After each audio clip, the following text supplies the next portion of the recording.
What if the most powerful nation on Earth had actually been invaded? It sounds impossible.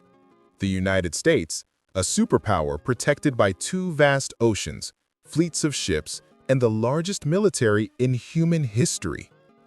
But across more than 2 centuries, the country faced moments when geography, power, and luck almost weren't enough.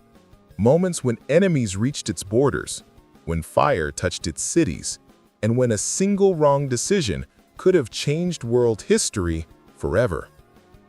From burning capitals to nuclear standoffs, this is the story of every time the United States was almost invaded.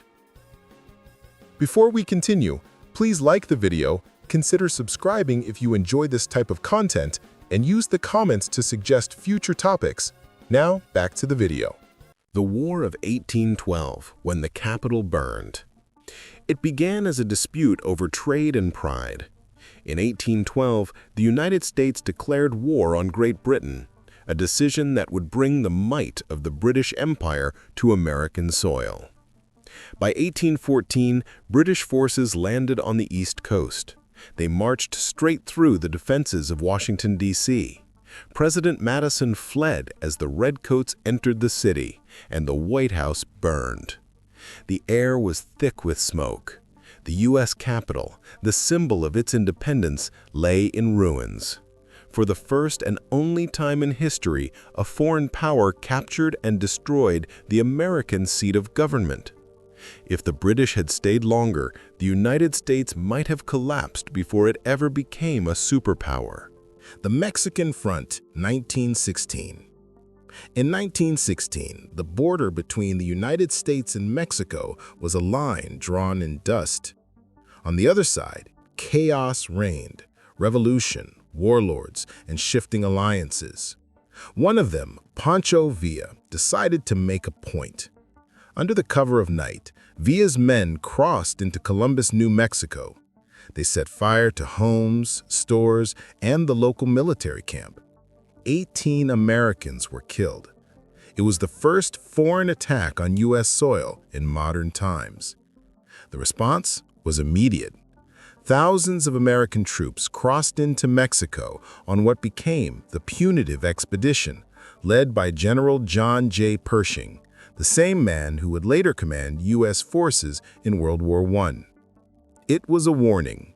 Even the land borders of the United States weren't as safe as they seemed. Had Villa's raid been larger, had he captured a town or taken hostages, America might have declared a full-scale war with Mexico, changing the entire course of North American history. The Japanese attacks, World War II. When Japan attacked Pearl Harbor in 1941, the shock was total.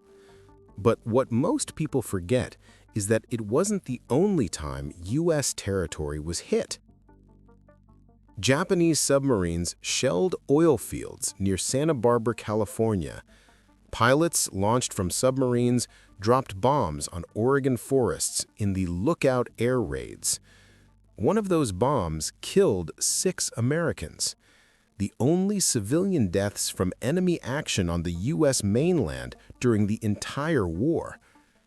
And far to the north, Japanese forces occupied the Aleutian Islands of Alaska. It was small, remote, but it was American soil. The battles fought there in 1943 were brutal and frozen. For the first time since 1812, foreign troops had seized part of the United States. If Japan had managed to hold Alaska or reach the Pacific Northwest, America would have faced a nightmare, a war on its own continent. Operation Pastorius, the Nazi Saboteurs. The U.S. had just entered the war. Hitler's Germany sought any way to strike back, even from within. 8 Nazi agents were trained in sabotage and espionage. They were smuggled across the Atlantic aboard German submarines. One group landed on Long Island, New York. Another arrived in Florida. They came with suitcases full of cash, timers, and high explosives. Their orders? destroy factories, railroads, and power stations, cripple America's war production from the inside. The plan failed almost immediately. One of the saboteurs turned himself in and revealed everything to the FBI. Within weeks, all 8 were captured. 6 were executed. 2 were imprisoned. But the operation sent a chill through Washington. If one spy hadn't defected, the war might have reached deep into the American homeland. It was a reminder. Not every invasion begins with tanks. Some begin with whispers. The Soviet threat, the invisible invasion. The Cold War turned the entire planet into a battlefield of secrets. No army crossed the oceans because now they didn't have to. Missiles, bombers, and submarines could destroy entire cities from thousands of miles away. Soviet nuclear subs prowled just off the U.S. coastline. Spy planes flew overhead. Sleeper agents lived quiet lives in American suburbs. Then came October 1962, the Cuban Missile Crisis. For 13 days, the world stood seconds from nuclear war. Soviet missiles stationed in Cuba had the range to annihilate nearly every major U.S. city in minutes. If diplomacy had failed, Washington, New York, and Los Angeles would have vanished, not conquered, but vaporized. It was the first invasion that didn't need soldiers, only launch codes. The Battle of Los Angeles, when America fired at the sky. February 1942. Just months after Pearl Harbor, the entire U.S. West Coast was on edge.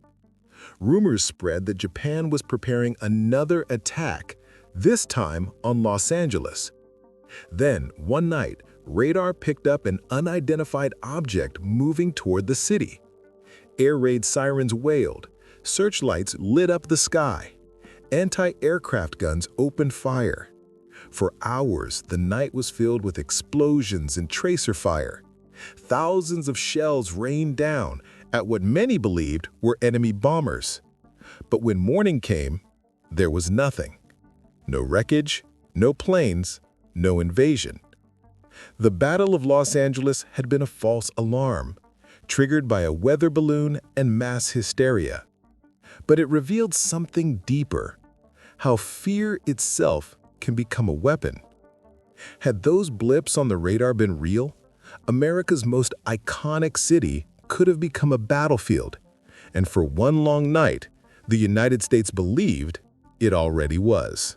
That was today's video. If you liked the video, leave a like, consider subscribing, and use the comments to suggest a next topic.